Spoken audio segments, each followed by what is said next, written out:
Hello everyone, this is Quentin Chester for qfleetnews, brought to you by QC Consultant Unlimited, LLC. And today, I want to welcome you to this podcast talking about technical bulletins. In front of me, I have a couple of technical bulletins about some well-known vehicles that are showing some signs of DTC, or trouble diagnostic codes, for y'all out there, for their customers. And these are well-known vehicles, and these are brand new vehicles. These are not old vehicles, these are brand new vehicles that are just basically just been out there, and people are having problems with them. So I'm gonna read out a couple of them and tell you what's going on with these vehicles. First of all, I'm gonna start off with the first one. Is a Chevy bulletin applied for GM models, including 2013 Encore, Chevy Envoy, Chevy Cruze, Chevy Scion, and Chevy Trax, all equipped with four-cylinder engines. And then it says some customers are complaining about an imminent no engine crank, meaning that it's not cranking. Some may comment say that the cylinder ignition switch will be on, but the engine won't crank. Condition may cause EMC to receive imminent exhaust. Camshaft piston sensor can also have the ignition turned on. That's just one. The next vehicle I got in front of me is, oh my God, another Ford. I got a story for that, so I'm gonna come back to that one. Audi has a lump speed driver error that when folks who have Audi A4, S4, RS4 may experience a depression, acceleration. In addition, the engine may have hesitation when taking off.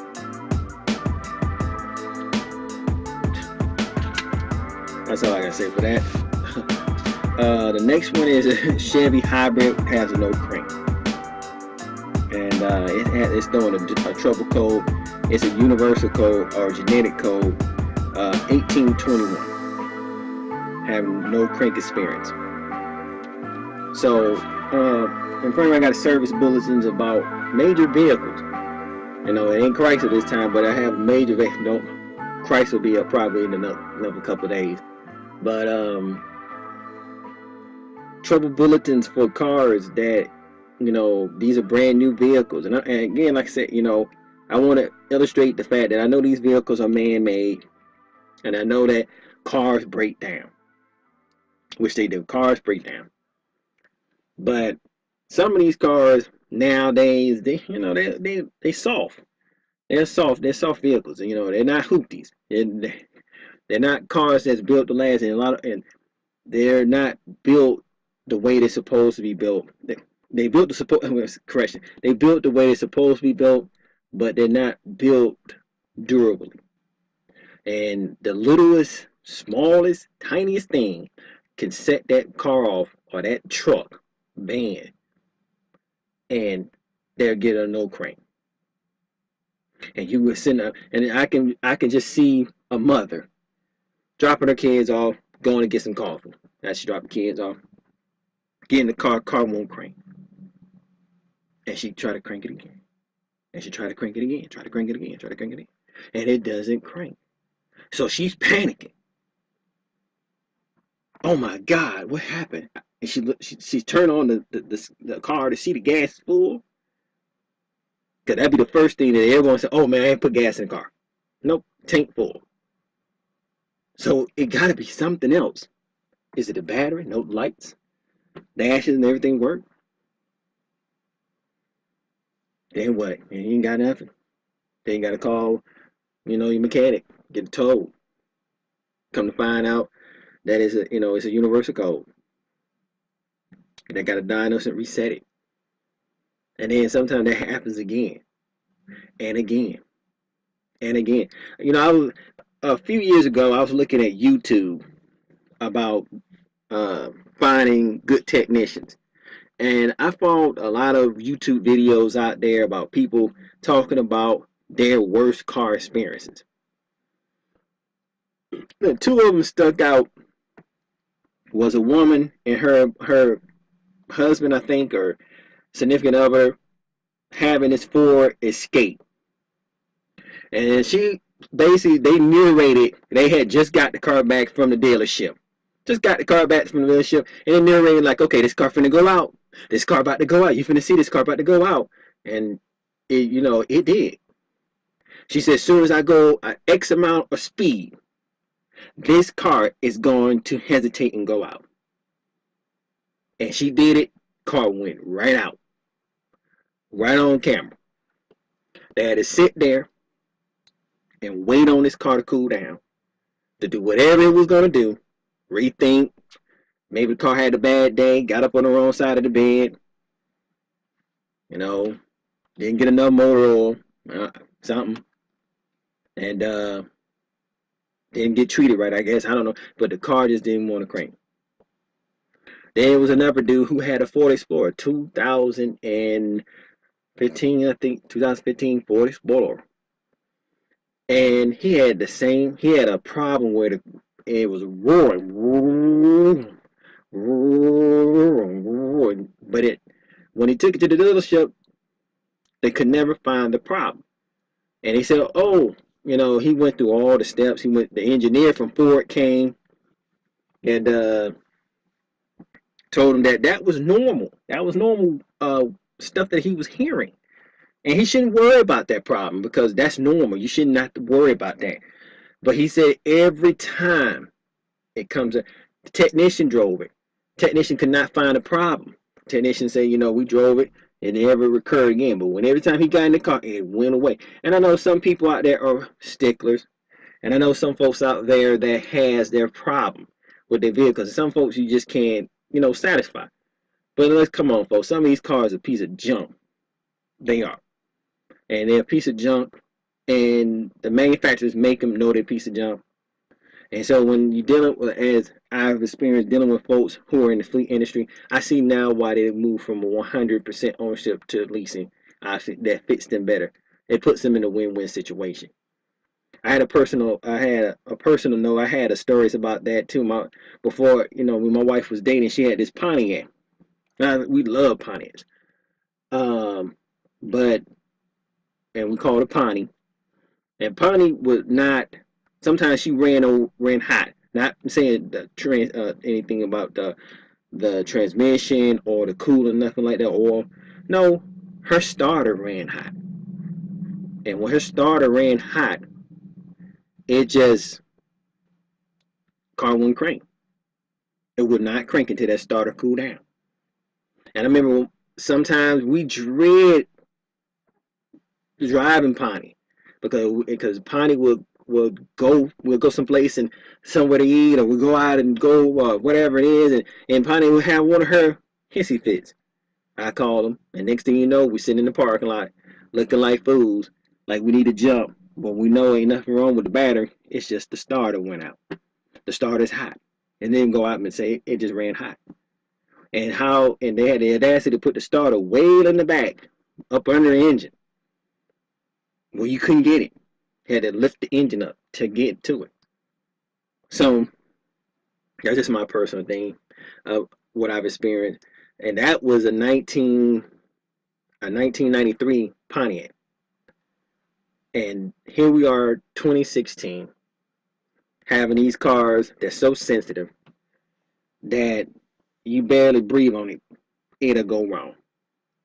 And another side note, another story I had is my own car. I have a 2006 Ford Explorer, and I didn't know that truck was so sensitive. I mean, that truck is so computerized.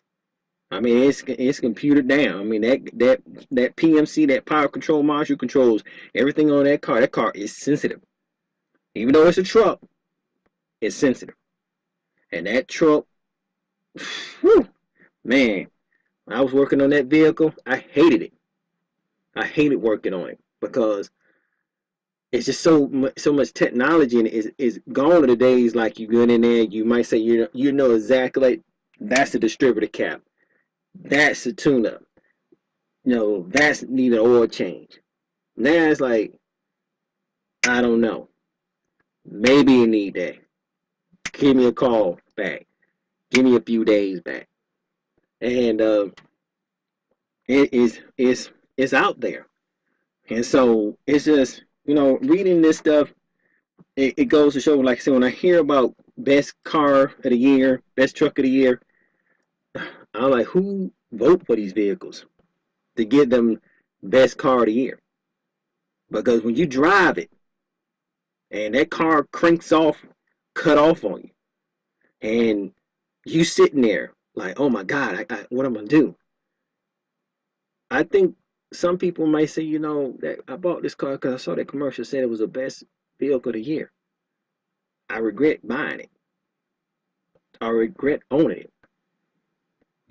Me as a person now, I'm gonna tell you, I'm kind of shell shocked with certain vehicles. I am. I have to admit, people, I'm shell shocked with certain vehicles. You know, I get flaky with them because I don't know what to expect. Even in my person vehicle, I hate to admit that the truth, because you don't know what you're gonna get. GM had cars over here folks burning, catching a fire in. You have a couple years back, Firestone had the tire things and folks flipping over and stuff. So, you kind of, even when you do your research and try to find different vehicles, you don't know what you're getting. And now, so they kind of seem like they solved those older problems I just mentioned. You got to deal with the car not cranking.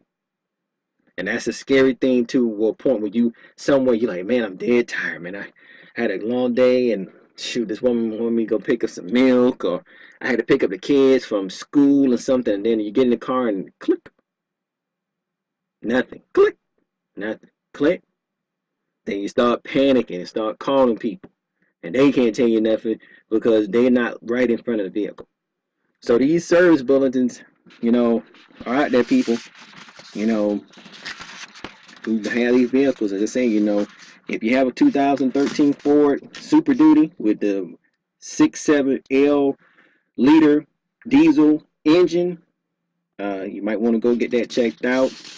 Anyone who owns a GM model that I mentioned earlier might want to go there and get that checked out. Same thing if you have a hybrid Chevy Tahoe or GMC Yukon, you might want to get that checked out. That's 2008 to 2009, no crank. Again with the Audi, and I love Audis. Audi A, Audi S4, Audi RS4 models. You know, take it to your dealership or your mechanic and try to get it figured out. Because, man, you taking a chance, I guess, with these vehicles. So, again, like I said, this is Q News from QC Consultant LLC, and again, I just want to say thank y'all for your listening. In a few minutes, I'm about to get ready to wrap up this podcast. I just want to say one more thing. I want to talk to you about Lincoln. That's another story. Lincoln is rolling out a new executive fleet program. It's a Lincoln Executive Business Program. Will create dealer network design catered to the executive fleet customer. The automaker has several products for executive level fleet drivers to choose from. And guess one of those things that they brought back. I told my wife it's gonna come back, and it did.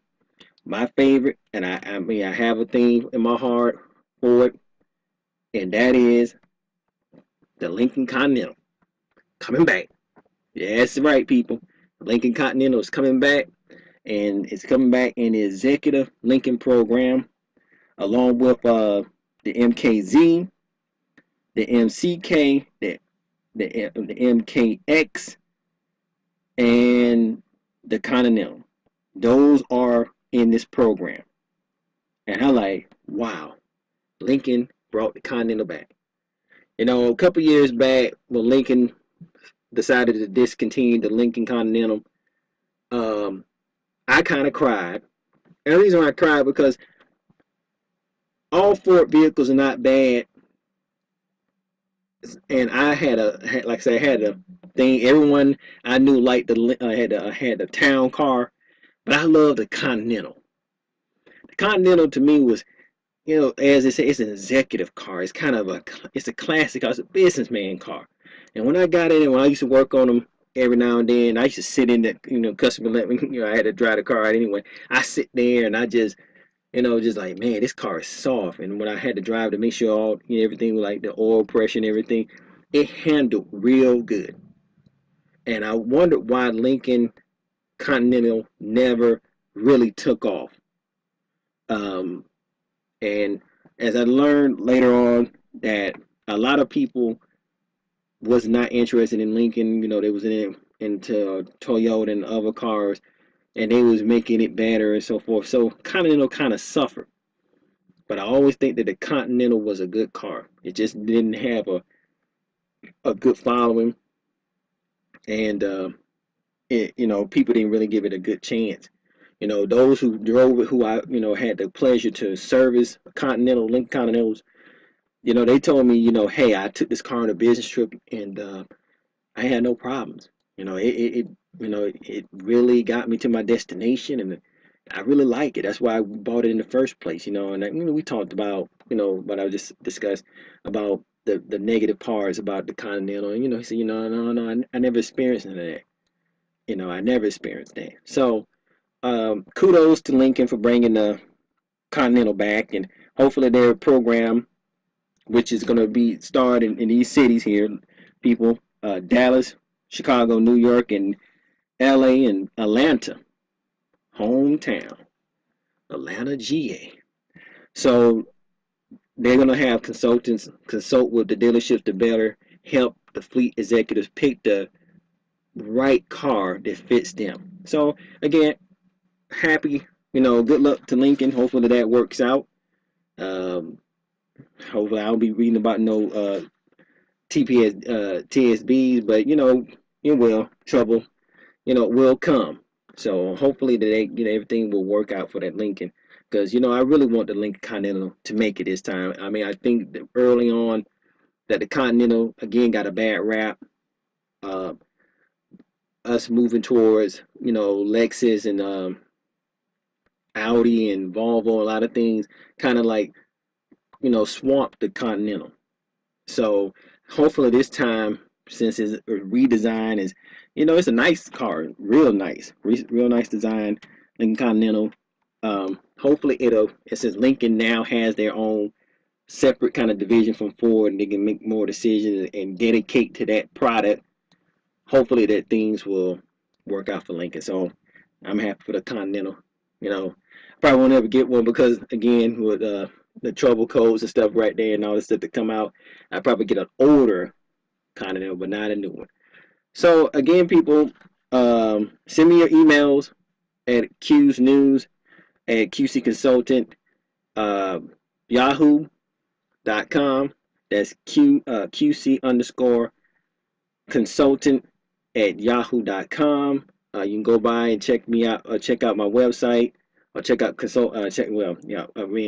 the website at qcdba.com, and you can also leave questions there and ways to get in contact with me, and I will do my best to answer all emails and any phone requests or whatnot of that nature there. So again, I want to just end this podcast by saying thank you again, people, for taking the time out to listen.